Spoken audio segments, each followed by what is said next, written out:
Greetings, Dr. Dan with Optimal Optics here, introducing Unit 7, Refraction of Paraxial Rays at a Spherical Surface. So think goldfish bowl, think of a snow globe. Those are examples of spherical refractive surfaces. So I'm drawing a convex surface with vertex A, and I've also placed center C on the right side, and primary focal point F and secondary focal point F prime. Here's what those focal points mean. If you send in a ray parallel to the optical axis, it is refracted through F prime.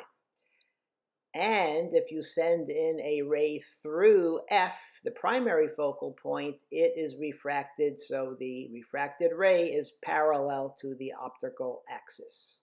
So the incoming ray and the outgoing ray, incoming and refracted ray. This assumes that the index of refraction of the substance to the left of the surface is less than the index of refraction of the substance to the right of this surface. If that's not the case, then F prime is on the left and F is on the right.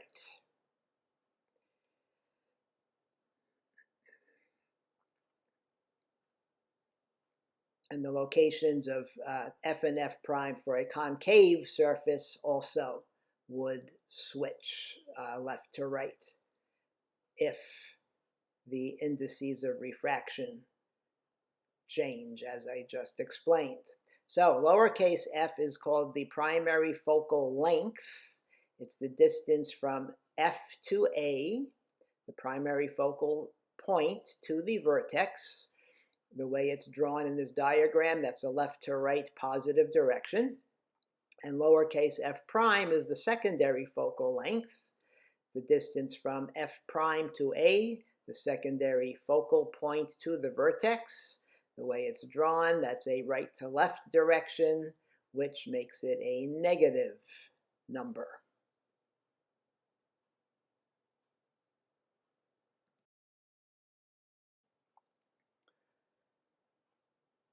So this was our convex surface. Now we'll draw a concave surface. Again, assuming that the index of the substance on the left side of the surface is less than the index of refraction of the substance on the right side of the surface. So for a concave surface with vertex A,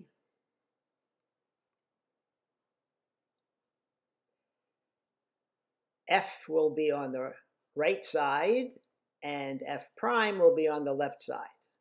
But if the index on the left is greater than the index of the right, then F will be on the left side and F prime will be on the right side. The center, of course, is on the left side because it's a concave surface. Now, the same principle about a parallel ray going through F prime and a ray going through F becoming parallel to the optical axis holds true with a concave lens, with a concave surface. But the concave surface will refract the rays away from the optical axis. And so it will appear as if they are either going through F prime or going toward F.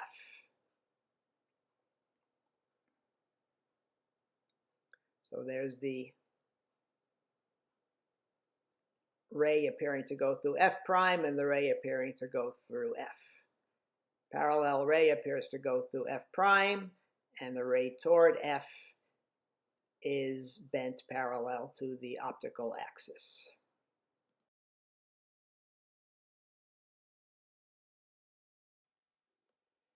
So let's draw a convex spherical refracting surface. We'll label the vertex A. We'll arbitrarily place an object at point M. Because it's a convex surface, the center is on the right side. And we'll arbitrarily place our image at point M prime. Now we'll construct our normal, the line through the center, and remember that a ray passing through the center of curvature is not refracted, so we just draw a straight line to the surface. And now we'll draw a ray from M to the surface where it meets the normal, and assuming that the index of the substance on the left side of the surface is less than the index of the substance on the right side of the surface, the ray is bent toward the normal through M prime. A deputy sheriff approached this ray and said, "I'm arresting you for an infraction of the law." And the ray answered, "But deputy sheriff, you are wrong. There's no infraction. As a matter of fact, I'm obeying the law of refraction." So we'll call the index of the substance on the left n, and the index of the substance on the right side n prime. Here's some good formulas to know. We defined f and f prime on the previous page, the primary focal length and secondary focal length. And n over f equals minus n prime over f prime equals n prime minus n over r. R is the radius of curvature, the measurement from A to C, which for a convex surface is a positive number because it goes from left to right. Another good formula to know is the primary focal length plus the secondary focal length plus the radius all add up to 0. And that's good to know when you're figuring where to place the primary focal point, the secondary focal point, and the center on your diagram. We'll go over that shortly. The object distance is lowercase u. It is the distance from A to M. And the image distance, lowercase u prime, equals the distance from A to M prime. AM going from right to left is negative in this diagram. AM prime going from left to right is positive. Now, if you want to figure out the object distance or image distance, given the radius of curvature, this is the formula that you use. N prime over u prime equals n over u plus n prime minus n over r. Based on the formula on top, we can substitute for n prime minus n over r, we can substitute n over f. So if your word problem gives you the primary focal length and not the radius, that's the formula you would use. If the word problem gives you the secondary focal length, you can substitute minus n prime over f prime for n prime minus n over r.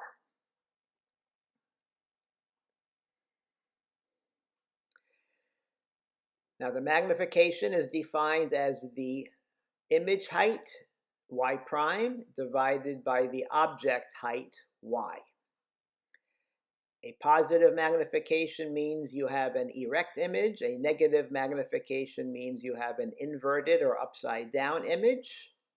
If the absolute value of the magnification is less than 1, you have a minified, a smaller image. And the magnification formula, y prime over y equals n over n prime times u prime divided by u.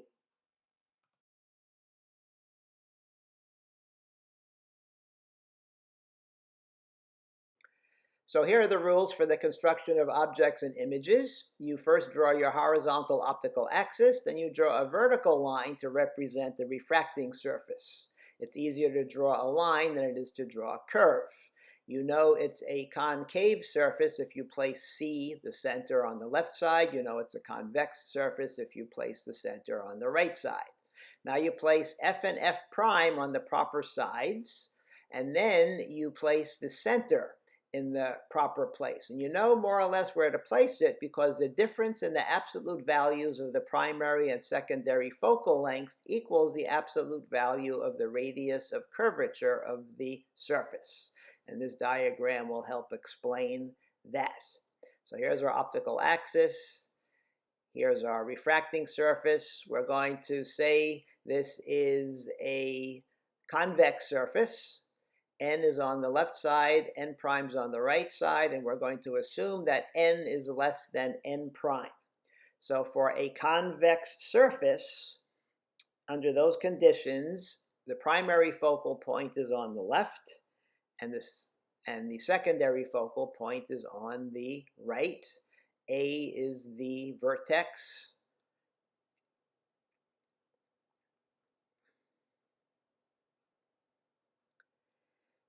And now we take the secondary focal length, which goes here, and we subtract the primary focal length, which goes here. They're absolute values, and we figure that the difference would be about this distance between A and C. It doesn't have to be exact, more or less, but C goes around there.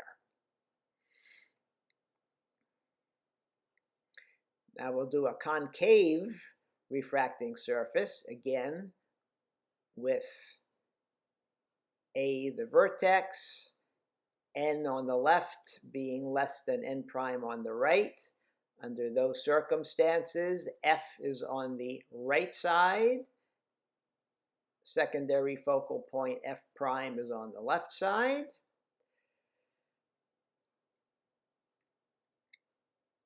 And again, if you look at the lengths, the secondary focal length absolute value, subtracting the primary focal length absolute value, you can figure the center is going to be somewhere around there.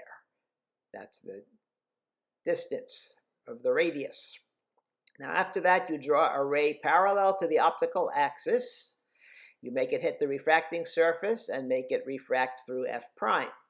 Then you extend that ray in both directions. Next, you place your arrow object with its tail on the optical axis and its point on that parallel ray that you just drew. From that point, that arrow point, you draw a line through C, and where that line intersects the line through F prime, that's where the point of the image is. And then you finish the image by drawing it toward the optical axis. So based on the rules that we just went over, we'll now construct objects and images at a convex refracting surface. I've already drawn in F, C, and F prime. We'll draw our ray parallel to the optical axis, which is refracted through F prime. And we'll extend it back the other way. That doesn't look so good. We'll do that again. So it's important to remember that for a refracting surface, an object on the left side is real, and an image on the right side is real. And then the opposite is also true. An object on the right side is virtual, and an image on the left side is virtual. So let's put our first object, object 1, which is real, over here. And we'll extend a ray through the center and see that it intersects the ray through F prime right there. So we have here a real inverted image, 1 prime. Then we'll create object 2 in a different color.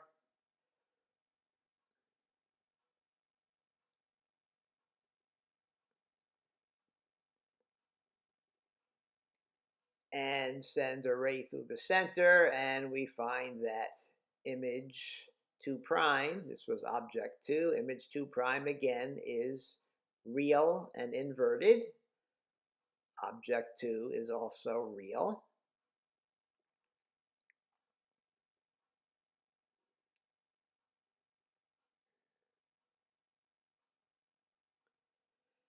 Okay, we'll change colors. We'll place object 3 at the primary focal point. You can predict what's going to happen. Object 3 at the focal point will create image 3 prime at infinity. And if we placed C and F prime in the right places, the ray through the center should be parallel to the ray through F prime, and indeed it is.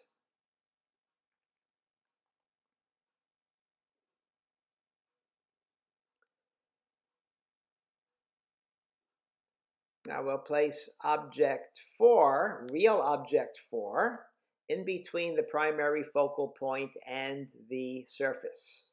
And now we see that our image is virtual and erect. So real object 4 between the focal point and the refracting surface creates virtual image 4 prime that is erect.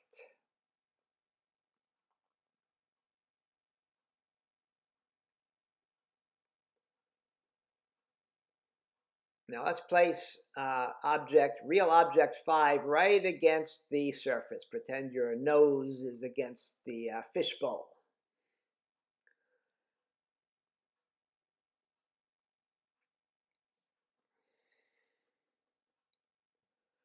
Don't scare the fish.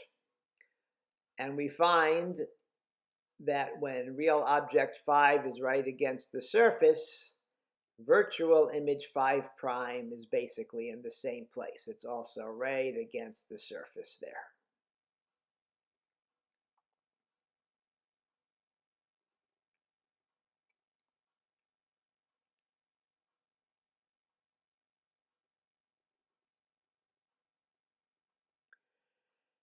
Okay, now we'll create virtual object 6. How do you create a virtual object? You can use a lens to focus the light on the right side of the surface. So here's virtual object 6 in purple. And we find that it creates real erect image 6 prime.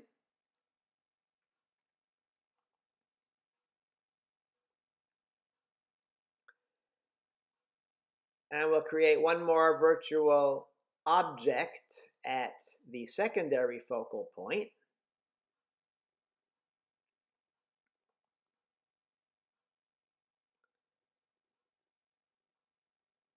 in yellow. And we find that it creates a real erect image object 7, real erect image 7 prime.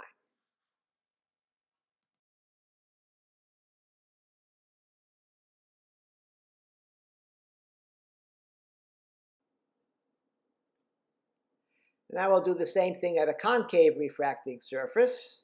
We'll construct some objects and images. We'll send in our parallel ray that appears to be coming from F prime. It actually is refracted in that direction, up.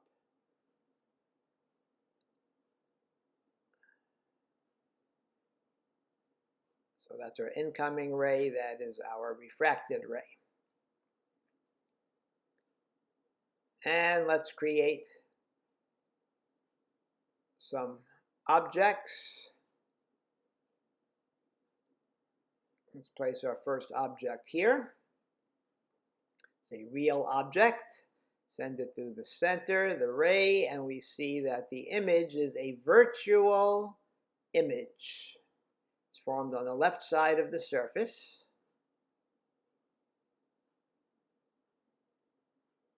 Virtual and erect, object 1, image 1 prime.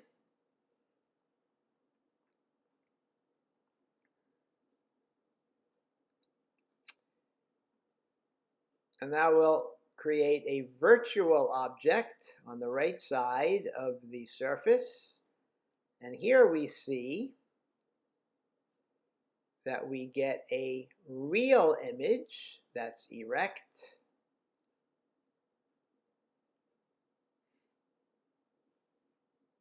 Object 2, image 2 prime.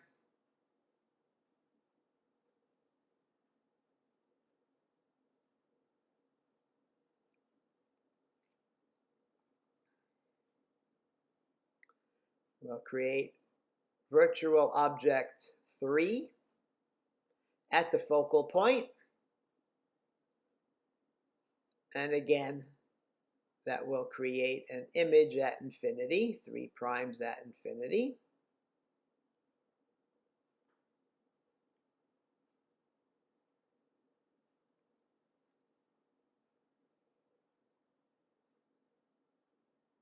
And we'll create one more virtual object beyond the primary focal point. Object 4 creates this is virtual object 4, creates a virtual image on the left side of the surface, and the image is inverted.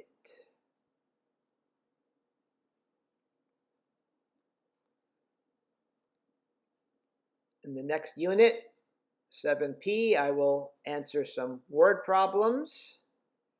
I'll go over how to use the formulas, and I'll make some more drawings also.